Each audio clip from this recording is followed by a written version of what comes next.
ये बीमारी जो आप देख रहे हैं इसको हम बोलते हैं मम्प्स, हिंदी में बोलते हैं गलसुआ।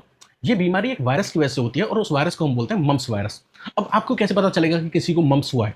तो इसका एक कैरेक्टरिस्टिक फीचर होता है, एक पहचान होती है। इसमें क्या होता है कि आपके जो सबसे बड़ी लार ग्रंथि होती है, मुंह में जो सैलावा होती है, जो लार होती है, उसको बनाने वाली सबसे बड़ी ग्लैंड होती है, ग्रंथि होती है, उसको हम बोलते हैं पैरोटिड ग्लैंड। ये पैरोटिड ग्लैंड आपके चीक के इस साइड पर प्रेजेंट होती है। तो ये वायरस इस पैरोटिड ग्लैंड में जाके इन्फ्लेमेशन कॉज कर देता है और वहां हो जाती है सूजन, जिसकी वजह से आपका ये वाला जो हिस्सा है ये एकदम सूज जाता है, एकदम गुब्बारे जैसा बन जाता है और सूज के लटक जाता है। साथ ही साथ पर्सन को हाई ग्रेड फीवर होता है 101 degree Fahrenheit to 104 degree Fahrenheit तक का। अगर आप इस बीमारी को यहीं कंट्रोल कर लेते हैं तब तक तो ठीक है, लेकिन ये सिस्टमिक लेवल पे फैल सकती है अगर इसको कंट्रोल नहीं किया गया तो, और ये तबाही मचा सकती है।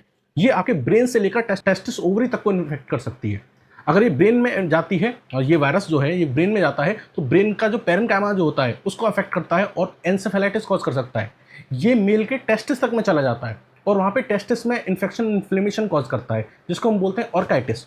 ये फीमेल के ओवरी तक में चला जाता है और वहाँ पे भी इन्फेक्शन इन्फ्लेमेशन कॉज करता है और इसको बोलते हैं ऊफोराइटिस। ये पेनक्रियाज और थायराइड ग्लैंड में भी जाके इन्फेक्शन कॉज करता है और इसको हम बोलते हैं पेनक्रियाटाइटिस और थायराइडाइटिस। तो इसलिए it is better too early control this disease.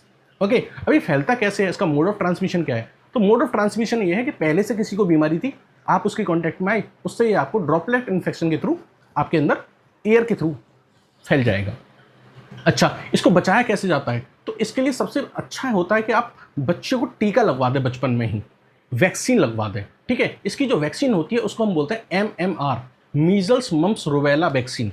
0.5 ml subcutaneous दी जाती है, 2 बार में दी जाती है। पहली डोज जो इसकी लगती है वो जब लगती है जब बच्चा 9 से 12 महीने का होता है, और दूसरी डोज जो लगती है वो लगती है जब बच्चा स्कूल गोइंग हो जाता है, 5 से 6 साल का हो जाता है। तो ये हमने बात करी मम्प्स के बारे में। अगर आपको किसी भी बीमारी के बारे में कोई भी जानकारी चाहिए तो आप कमेंट सेक्शन में ड्रॉप कर सकते हैं। Thank you and have a nice day.